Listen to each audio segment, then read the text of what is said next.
Welcome to focus Anant news. ముందుగా bulletin లో headlines చూద్దాం.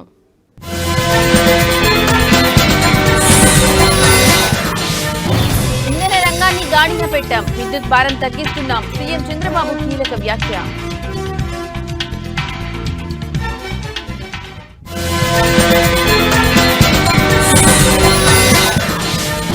ఐబొమ్మకు షాక్, సినీ ప్రముఖులతో హైదరాబాద్ సైబర్ క్రైమ్ పోలీసులు కీలక భేటీ.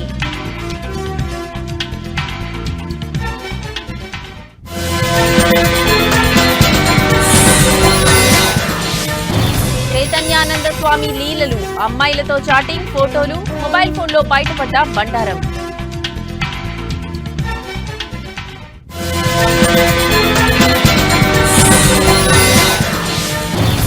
ట్రోఫీని మేం వద్దనలేదు, వాళ్లే ఎత్తుకెళ్లారు. అసలు విషయం చెప్పిన భారత్ కెప్టెన్.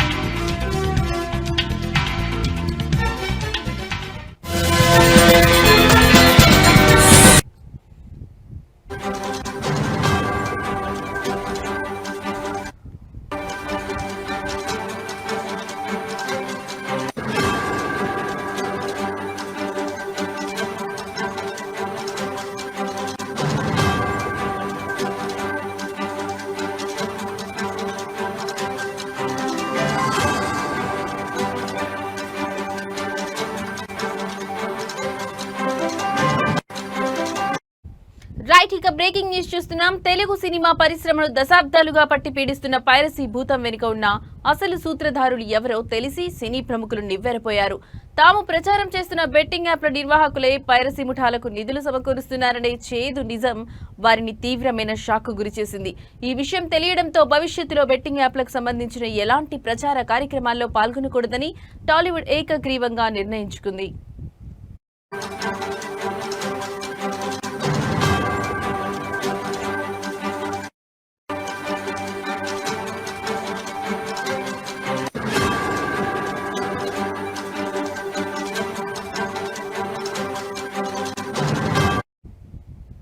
ఇటీవల భారీ పైరసీ ముఠాలను అరెస్ట్ చేసిన హైదరాబాద్ సిటీ సైబర్ క్రైమ్ పోలీసులు ఈ కేసుకు సంబంధించిన పూర్తి వివరాలను తెలియజేసేందుకు మంగళవారం నగరంలో సినీ పరిశ్రమ పెద్దలతో ఒక ప్రత్యేక సమావేశాన్ని ఏర్పాటు చేశారు. ఈ సమావేశానికి అగ్ర హీరోలు చిరంజీవి, నాగార్జున, వెంకటేష్, నాని, నాగచైతన్యతో పాటు ప్రముఖ నిర్మాత దిల్ రాజు, పలువురు దర్శకులు, డిజిటల్ మీడియా కంపెనీల ప్రతినిధులు హాజరయ్యారు.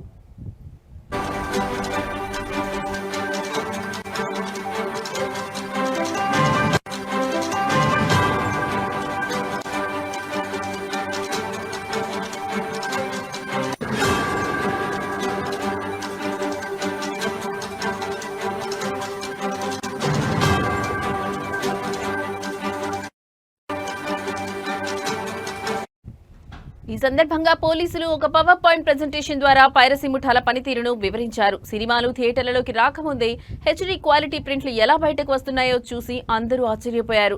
డిజిటల్ మీడియా సంస్థల సర్వర్లలో ఉన్న బలహీనమైన సైబర్ భద్రతను ఆసరాగా చేసుకుని హ్యాకర్లు సినిమాలను దొంగిలిస్తున్నారని పోలీసులు తెలిపారు. ఈ హ్యాకర్లకు, పైరసీ ముఠాలకు బెట్టింగ్ యాప్ల నిర్వాహకులు భారీగా డబ్బు చెల్లిస్తున్నారని ఆధారాలతో సహా వివరించారు.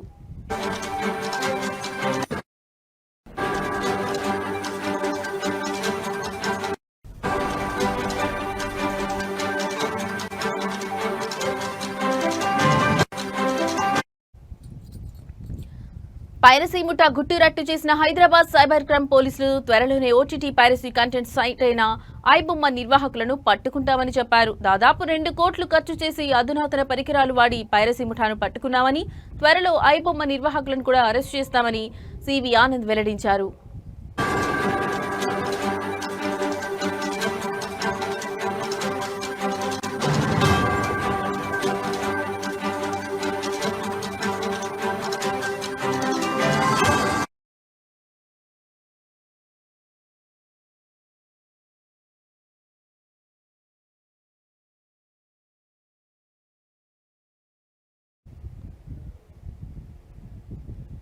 రాష్ట్రంలోని విద్యుత్ వినియోగదారులకు మేలు జరిగేలా ఒక కీలకమైన ముందడుగు పడింది. దేశ చరిత్రలో మొట్టమొదటిసారిగా ట్రూ డౌన్ ద్వారా విద్యుత్ ఛార్జీల భారాన్ని తగ్గిస్తున్నామని ఆంధ్రప్రదేశ్ ముఖ్యమంత్రి చంద్రబాబు నాయుడు పేర్కొన్నారు. ఈ నిర్ణయం ద్వారా నవంబర్ నుండి రాష్ట్రంలో విద్యుత్ ఛార్జీలు తగ్గుతాయని చెప్పడానికి తాను సంతోషిస్తున్నానని ఆయన ఎక్స్ వేదికగా తెలియజేశారు. గత 15 నెలల్లో విద్యుత్ వ్యవస్థల సమర్థ నిర్వహణతో వచ్చిన సత్ఫలితాలే ఈ ఘనతకు కారణమని ఆయన అన్నారు. ఇతర రాష్ట్రాలతో పవర్ స్వాపింగ్ విధానం ద్వారా పీక్ డిమాండ్ ఉన్న సమయాల్లో అధిక ధరలకు విద్యుత్ కొనుగోలు చేసే విధానానికి అడ్డుకట్ట వేశామన్నారు. స్వల్పకాలిక కొనుగోళ్లలో ఎక్కువ ధరకు విద్యుత్ కొనుగోలు చేయాల్సిన అవసరం లేకుండా పవర్ స్వాపింగ్ ఉపయోగపడుతుందని ఆయన తెలిపారు. పీఎం కుసుమ్ స్కీమ్ ద్వారా రైతులకు ఉచితంగా సౌర విద్యుత్ అందిస్తున్నామని, పీఎం సూర్యఘర్ కింద ఎస్సీ ఎస్టీలకు ఉచితంగా సోలార్ విద్యుత్ అందుతోందని ఆయన అన్నారు. ఈ పథకంలో ఓబీసీ వినియోగదారులకు గరిష్టంగా 98,000 వరకు సబ్సిడీ ఇస్తున్నామని, అంతేకాకుండా 1,500 మెగావాట్ల సామర్థ్యంతో బ్యాటరీ ఎనర్జీ స్టోరేజ్ సిస్టమ్ను ఏర్పాటు చేస్తున్నామని ఆయన వెల్లడించారు. ఇలా అనేక చర్యలతో కూటమి ప్రభుత్వం సమర్థవంతమైన నిర్వహణతో విద్యుత్ రంగాన్ని గాడిలో పెట్టిందని ఆయన అన్నారు. కాలంలో మీరు చూస్తే సూపర్ 6 కార్యక్రమాలు తీసుకున్నాం. దీనివల్ల పేదవాళ్ళందరికీ కూడా అనేక కార్యక్రమాల ద్వారా లబ్ధి పొందే పరిస్థితి వచ్చింది. అదే మరి నిన్న మొన్న మీరు ఒక పక్కన చూస్తే ఏదైతే సూపర్ జీఎస్టీ ప్రతి ఒక్కరికి సూపర్ సేవింగ్స్ వచ్చే అవకాశం వచ్చింది. అంటే కొనుగోలు శక్తి పెరిగింది. పేదవాళ్ళందరూ కూడా ఇంత మునుపు కట్టే పన్నుల నుంచి ఎక్కువ రాయితీలు వస్తున్నాయి. దీనిపైన ఆదాయం పెంచుకుని ఏది కావాలంటే కొనుక్కునే అవకాశం కూడా వచ్చింది. అటు కేంద్రం ఇటు రాష్ట్రం రెండు ప్రభుత్వాలు కూడా పేద మధ్య తరగతి కుటుంబాలను ఆదుకునే ప్రభుత్వాలు. ఈ రెండు ప్రభుత్వాలని దుర్గమ్మ తల్లి చల్లగా ఆశీర్వదించమని, మాకు ఇంకా శక్తినిచ్చి ఈ రాష్ట్రాన్ని దేశాన్ని ముందుకు తీసుకుపోవడంలో అన్ని విధాల సహకరించమని, ఆశీస్సులిమ్మని అమ్మవారిని ప్రార్థిస్తున్నా. ఈ సంవత్సరం మీరు చూస్తే 14-15లోనే కొన్ని పనులన్నీ కూడా ఘాట్ రోడ్ అభివృద్ధి చేశాం. అదే మరి దాతల కోసం ఒక 9 కోట్లతో డార్మెంటరీ కాంప్లెక్స్ నిర్మాణం చేశాం. మండపంలో 4 హై స్పీడ్ లిఫ్ట్లు ఏర్పాటు చేశాం. పుష్కరాల సందర్భంగా 1,000 కోట్ల రూపాయలు ఖర్చు పెట్టి ఘాట్లు అదే మరిగా అనేక అభివృద్ధి కార్యక్రమాలు చేశాం. ఈ రోజు మళ్లీ 1,500 మంది సామర్థ్యంతో 25 కోట్లతో నిర్మిస్తున్నటువంటి అన్నప్రసాద భవనం 6 నెలల్లో పూర్తవుతుంది. ఇంకొక పక్కన నూతన ప్రసాదం తయారు చేసే సదుపాయాన్ని కూడా 27 కోట్ల రూపాయలు ఖర్చు పెట్టి 3 నెలల్లో పూర్తి చేస్తాం. ఇది కాకుండా ప్రధాన ఆలయానికి సమీపంలోని పూజలు సేవల కోసం ఒక 5,50,00,000 రూపాయలు ఖర్చు పెట్టి పూజా మండపాన్ని నిర్మాణం చేస్తాం. దాతల సహకారంతో యాగశాల ఏర్పాటు చేయడం, ప్రవేశ ద్వారం నుండి మహామండపం వరకు 14 కోట్ల రూపాయలు. ప్రముఖ నటుడు విజయ్ స్థాపించిన తమిళగా వెట్రి కలగం పార్టీకి చెందిన కార్యకర్త ఒకరు ఆత్మహత్య చేసుకున్నారు. కరూర్ తొక్కిసలాట ఘటనకు డీఎంకే మంత్రి సెంథిల్ బాలాజీ పోలీసులే కారణమంటూ ఆయన రాసిన సూసైడ్ నోట్ ఇప్పుడు సంచలనంగా మారింది. విల్లుపురం జిల్లాకు చెందిన అయ్యప్పన్ టీవీకే పార్టీలో కార్యకర్తగా పనిచేస్తున్నారు. 3 రోజుల క్రితం మైలం గ్రామంలో ఉన్న తన వృద్ధ తల్లిదండ్రులను చూసేందుకు ఆయన వెళ్లారు. సోమవారం ఇంట్లో ఎవరూ లేని సమయంలో ఒక గదిలో ఊరివేసుకుని కనిపించాడు. ఆయన తల్లి మునియమ్మల్ గమనించి చుట్టుపక్కల వారికి సమాచారం అందించడంతో వారు సెంచి పోలీసులకు ఫిర్యాదు చేశారు. ఘటనా స్థలానికి చేరుకున్న పోలీసులు మృతదేహం వద్ద ఒక చేతిరాత లేఖను స్వాధీనం చేసుకున్నారు. విజయ్ కరూర్కు వచ్చినప్పుడు పోలీసులు సరైన భద్రత కల్పించలేదు. విజయ్ అభిమానులు బాగా పనిచేశారు. ఆ విషాదానికి సెంథిల్ బాలాజీనే కారణం. ఇందులో పోలీసుల ప్రమేయం కూడా ఉంది. ఆయన వెంటనే అరెస్ట్ చేసి జైల్లో పెట్టాలి అని ఆ లేఖలో రాసి ఉన్నట్లు పోలీసులు తెలిపారు. విజయ్ ప్రచార కార్యక్రమం కోసం కరూర్కు వచ్చినప్పుడు జరిగిన తొక్కిసలాటలో 41 మంది మరణించిన విషయం తెలిసిందే.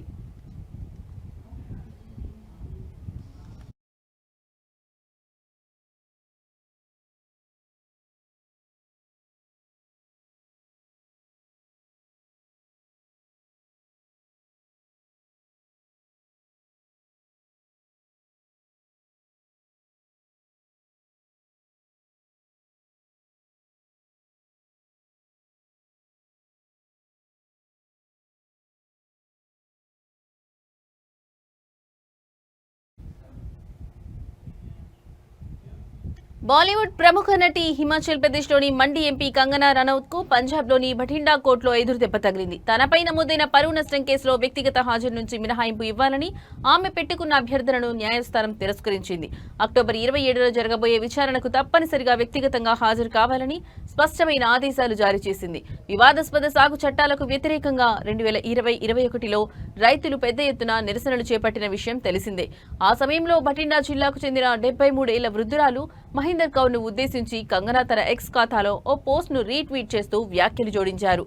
ఆ వృద్ధురాలిని షాహీన్బాగ్ నిరసనల్లో పాల్గొన్న బిల్కిస్ బానోగా పొరబడి ఆమెపై అభ్యంతరకర వ్యాఖ్యలు చేశారని ఆరోపణలు వచ్చాయి. దీంతో తన పరువుకు భంగం కలిగించారంటూ మహీందర్ కౌర్ బఠిండా కోర్టులో కంగనాపై పరువు నష్టం దావా వేశారు. సోమవారం ఈ కేసు విచారణ సందర్భంగా కంగనా తరఫు న్యాయవాది వ్యక్తిగత హాజరు నుంచి మినహాయింపు కోరుతూ పిటిషన్ దాఖలు చేశారు. వీడియో కాన్ఫరెన్స్ ద్వారా విచారణకు హాజరయ్యేందుకు అనుమతి ఇవ్వాలని కోరారు.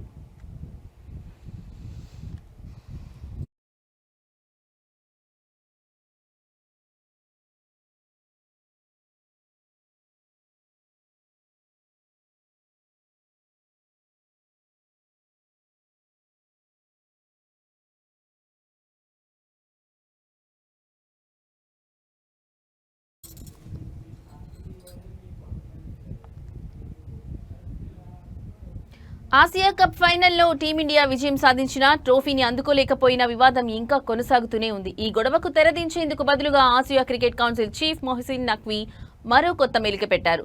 విజేతగా నిలిచిన భారత జట్టుకు మెడల్స్ అందించడానికి తాను సిద్ధంగా ఉన్నానని, అయితే దానికోసం ఒక అధికారిక కార్యక్రమం ఏర్పాటు చేయాలని ఆయన షరతు విధించినట్టు తెలుస్తోంది.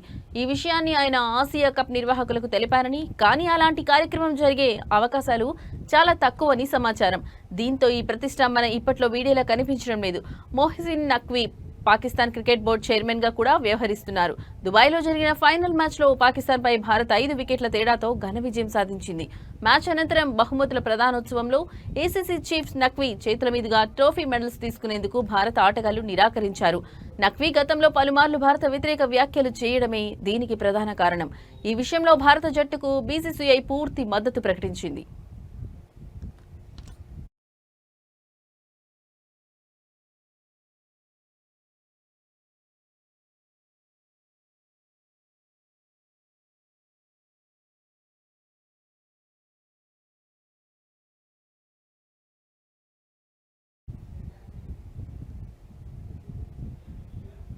ఇజ్రాయెల్ ప్రధానమంత్రి బెంజమిన్ నెతన్యాహు ఖతర్ ప్రధానికి ఫోన్ చేసి క్షమాపణ చెప్పారు.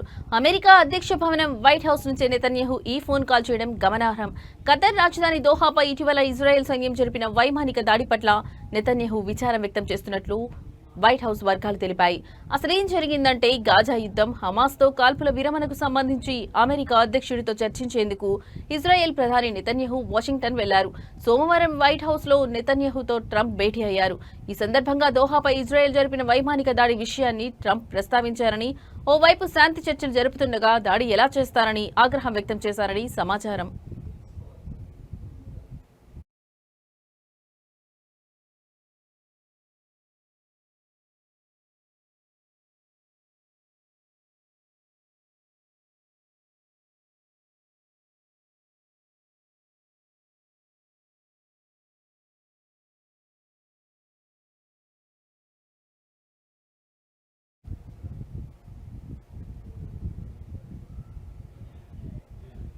ఇండోనేషియాలో ఘోర ప్రమాదం చోటు చేసుకుంది. విద్యార్థులు ప్రార్థనలు చేస్తుండగా పాఠశాల భవనం ఒక్కసారిగా కుప్పకూలడంతో ఒకరు మృతి చెందగా వందలాది మంది గాయపడ్డారు.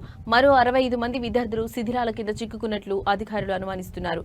ఈ హృదయ విదారక ఘటన తూర్పు జవాలోని సిరాజ్జో ప్రాంతంలో ఉన్న ఆల్కొజోని ఇస్లామిక్ బోర్డింగ్ స్కూల్లో జరిగింది. మధ్యాహ్న ప్రార్థనల కోసం విద్యార్థులు భవనంలోని ప్రార్థనా మందిరంలో సమావేశమయ్యారు. అదే సమయంలో భవనం ఒక్కసారిగా కుప్పకూలింది. సమాచారం అందుకున్న వెంటనే సహాయక బృందాలు, పోలీసులు, సైనికులు సంఘటనా స్థలానికి చేరుకుని సహాయక చర్యలు చేపట్టారు. శిథిలాల కింద చిక్కుకున్న వారికి ఆక్సిజన్, నీరు అందిస్తూ వారిని ప్రాణాలతో కాపాడేందుకు ప్రయత్నిస్తున్నారు. అయితే శిథిలాలు అస్థిరంగా ఉండడంతో భారీ యంత్రాలను వాడటానికి అధికారులు వెనుకాడుతున్నారు. ఈ ప్రమాదంలో 13 ఏళ్ల బాలుడు మరణించాడని, మరో 99 మంది గాయపడ్డారని అధికారులు ధృవీకరించారు. వీరిలో పలువురి పరిస్థితి విషమంగా ఉంది. మంగళవారం ఉదయం నాటికి 65 మంది విద్యార్థులు ఆచూకీ తెలియరాలేదని, వారంతా 12 నుంచి 17 ఏళ్లలోపు వారినని పాఠశాల యాజమాన్యం తెలిపింది.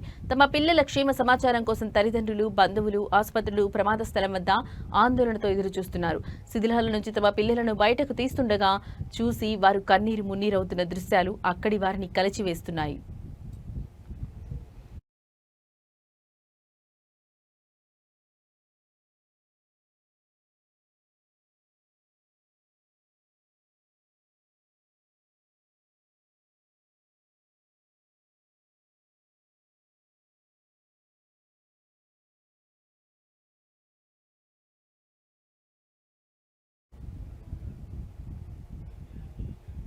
సీనియర్ నటులు చిరంజీవి బాలకృష్ణ మధ్య తలెత్తిన వివాదం మరింత ముదరకుండా సద్దుమణిగింది. బాలకృష్ణపై కేసులు పెట్టేందుకు సిద్ధమైన అభిమానులను స్వయంగా మెగాస్టార్ చిరంజీవి వారించడంతో పెద్ద గొడవ సద్దుమణిగినట్లయింది. ఆంధ్రప్రదేశ్ అసెంబ్లీలో హిందూపురం ఎమ్మెల్యే నందమూరి బాలకృష్ణ ఇటీవల చేసిన కొన్ని వ్యాఖ్యలలో చిరంజీవి పేరును ప్రస్తావించడం వివాదానికి దారితీసిన సంగతి తెలిసిందే. ఈ వ్యాఖ్యలు అభ్యంతరకరంగా ఉన్నాయంటూ చిరంజీవి ఇప్పటికే ఒక ప్రకటన కూడా విడుదల చేశారు. ఈ పరిణామంతో ఆగ్రహానికి గురైన మెగా అభిమానులు బాలకృష్ణపై చట్టపరమైన చర్యలకు ఉపక్రమించారు. అఖిల భారత చిరంజీవి యువత ఆధ్వర్యంలో హైదరాబాద్ లో ఆంధ్రప్రదేశ్, తెలంగాణ రాష్ట్రాలకు చెందిన అభిమాన సంఘాల ప్రతినిధులు అత్యవసరంగా సమావేశమయ్యారు. బాలకృష్ణ వ్యాఖ్యలను తీవ్రంగా ఖండించిన వారు 2 రాష్ట్రాల్లోని 300కి పైగా పోలీస్ స్టేషన్లలో ఆయనపై ఫిర్యాదు చేయాలని ఈ సమావేశంలో తీర్మానించారు. దీనికి తొలి అడుగుగా హైదరాబాద్ లోని జూబ్లీహిల్స్ పోలీస్ స్టేషన్లో కేసు నమోదు చేసేందుకు సిద్ధమయ్యారు.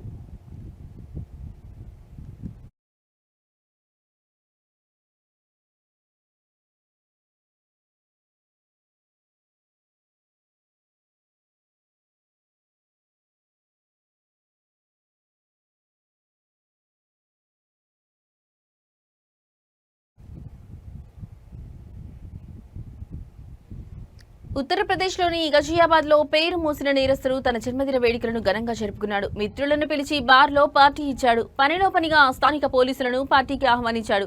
ఈ ఆహ్వానం అందుకుని 4 పోలీసులు పార్టీకి హాజరయ్యారు. మద్యం తాగుతూ బార్ గర్ల్ తో డాన్స్ చేస్తూ కెమెరా కంటికి చిక్కారు. ఈ వీడియో కాస్త సోషల్ మీడియాలో వైరల్ గా మారడంతో మండిపడ్డ ఉన్నతాధికారులు ఆ 4 సస్పెండ్ చేశారు. గజియాబాద్ లోని షాహిదాబాద్ బార్డర్ అవుట్ పోస్ట్ ఇన్ఛార్జ్ సహా 4 పోలీసులపై ఉన్నతాధికారులు చర్యలు తీసుకున్నారు. సోమవారం రాత్రి వారంతా స్థానిక నేరస్తుడు ఇర్షాద్ మాలిక్ పుట్టినరోజు వేడుకల్లో పాల్గొన్న వీడియో వెలుగులోకి రావడంతో వారిని సస్పెండ్ చేశారు. ఈ వీడియోలో వారు 4 ఫుల్ జోష్ లో కనిపించడం విశేషం. చేతిలో బీర్ బాటిల్ తో మ్యూజిక్ కు అనుగుణంగా చిందులు వేయడం వీడియోలో స్పష్టంగా కనిపిస్తుంది. దీనిపై స్థానిక డీసీపీ నిమిష్ పటేల్ తీవ్ర ఆగ్రహం వ్యక్తం చేశారు. నేరస్తుడిచ్చిన పార్టీకి వెళ్లడమేంటని మండిపడుతూ ఆ 4 సస్పెండ్ చేశారు.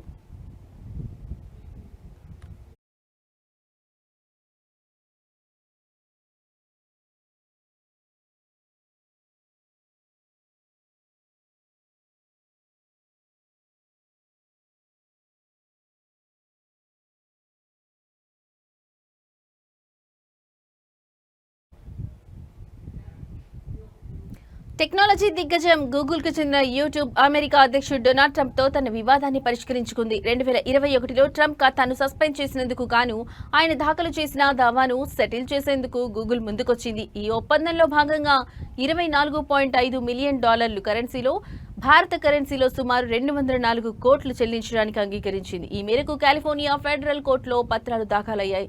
2021 జనవరి 6న యుఎస్ క్యాపిటల్ జరిగిన దాడి తర్వాత హింసను ప్రేరేపించే ప్రమాదం ఉందన్న కారణంతో యూట్యూబ్ సహా పలు సోషల్ మీడియా సంస్థలు ట్రంప్ ఖాతాలను నిలిపివేసిన విషయం తెలిసిందే. దీనిపై ట్రంప్ న్యాయ పోరాటం ప్రారంభించారు. తాజాగా గూగుల్తో కుదిరిన ఒప్పందం ప్రకారం సెటిల్మెంట్ మొత్తంలోని $22 million Trust for the National Mall అనే స్వచ్ఛంద సంస్థకు విరాళంగా ఇవ్వనున్నారు. మిగిలిన మొత్తాన్ని ఈ కేసులోని ఇతర పిటిషనర్లు అయిన అమెరికన్ కన్వర్జేటివ్ యూనియన్ వంటి సంస్థలకు చెల్లిస్తారు. అయితే ఈ సెటిల్మెంట్ అనేది తమ వైపు నుంచి తప్పును అంగీకరించినట్లు కాదని ఒప్పంద పత్రాల్లో గూగుల్ స్పష్టంగా పేర్కొంది. ఈ ఒప్పందం విషయాన్ని గూగుల్ ధృవీకరించినప్పటికీ దీనిపై అదనపు వ్యాఖ్యలు చేయడానికి నిరాకరించింది. అక్టోబర్ 6న ఓక్లాండ్లోని కోర్టులో ఈ కేసుపై విచారణ జరగాల్సి ఉండగా సరిగ్గా వారం రోజుల ముందే ఇరు పక్షాల మధ్య రాజీ కుదరడం గమనార్హం.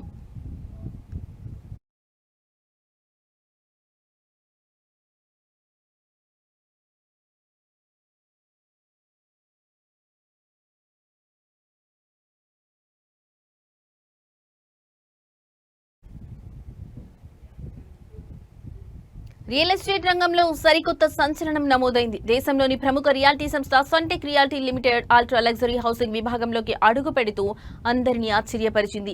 అత్యంత సంపన్న వర్గాలను లక్ష్యంగా చేసుకుని ఒక్కో ఫ్లాట్ ను ఏకంగా 100 కోట్ల నుంచి 500 కోట్ల ధరతో విక్రయించనున్నట్లు ప్రకటించింది. గతంలో గురుగ్రామ్లో ఓ ఫ్లాట్ 100 కోట్లకు అమ్ముడుపోవడం వార్త కాగా ఇప్పుడు సన్టెక్ ఆ రికార్డును బద్దలు కొట్టేందుకు సిద్ధమైంది. ఈ అత్యంత ఖరీదైన ప్రాజెక్టుల కోసం సన్టెక్ రియాలిటీ ఎమన్స్ అనే సరికొత్త బ్రాండ్ ను పరిచయం చేసింది. ఈ బ్రాండ్ కింద నిర్మించే ఇళ్లను కేవలం ఆహ్వానం ద్వారా మాత్రమే విక్రయిస్తామని కంపెనీ స్పష్టం చేసింది. తమ ఫ్లాట్ల కనీస ధర 100 కోట్లుగా ఉంటుందని, గరిష్టంగా 500 కోట్ల వరకు పలుకుతుందని సన్టెక్ రియాలిటీ సీఎండీ కమల్ ఖేతన్ తెలిపారు. ఈ ప్రతిష్టాత్మక ప్రాజెక్టులను ముంబై, దుబాయ్లలో నిర్మించనున్నారు. ముంబైలోని నిపెన్సీ రోడ్తో పాటు Dubai down town, Burj Khalifa, కమ్యూనిటీలో ఈ నిర్మాణాలు చేపట్టనున్నారు.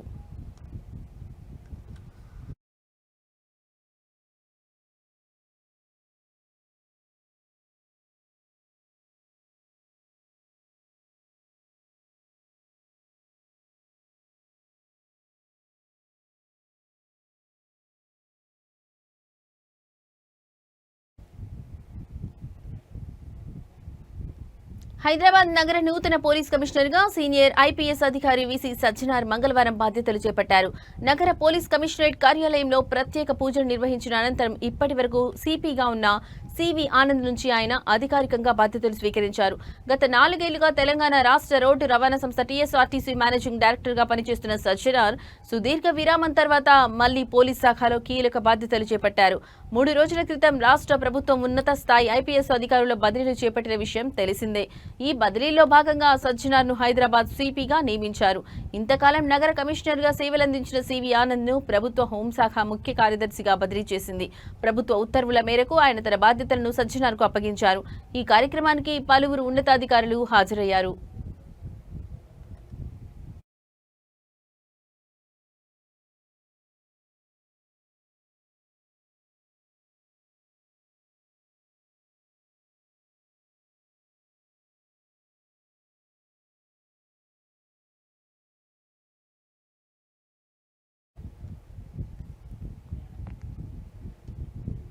పవన్ కళ్యాణ్ ఓజీ సినిమాపై మెగాస్టార్ చిరంజీవి రివ్యూ వైరల్ అవుతోంది. సోమవారం రాత్రి కుటుంబంతో కలిసి సినిమా చూసిన చిరు తన తమ్ముడిని బిగ్ స్క్రీన్ పై చూసి గర్వపడ్డారు.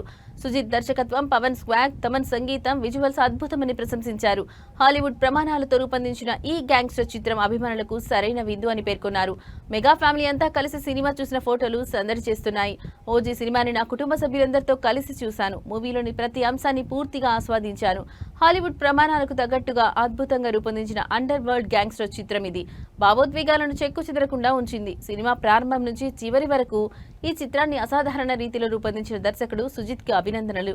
కళ్యాణ్ బాబును తెరపై చూడటం చాలా గర్వంగా అనిపించింది. అతను తన స్వాగ్ తో సినిమాను ప్రత్యేకంగా నిలబెట్టాడు. ఎంతగానో ఎదురు చూస్తున్న అభిమానులకు సరైన విందు అందించాడు అని చిరంజీవి సోషల్ మీడియాలో పోస్ట్ పెట్టారు.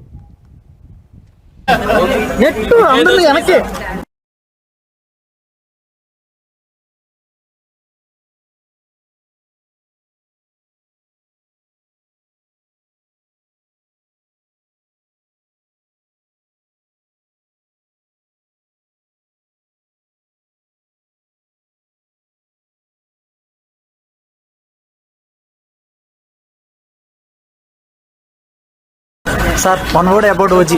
సార్ ఒక్క ఓజీ గురించి ఒక్క మాట. సార్ పవన్ ఫ్యాన్స్ కి పండగ అనుకోవచ్చు. ఎవరు నెట్టు అందరూ వెనక్కి.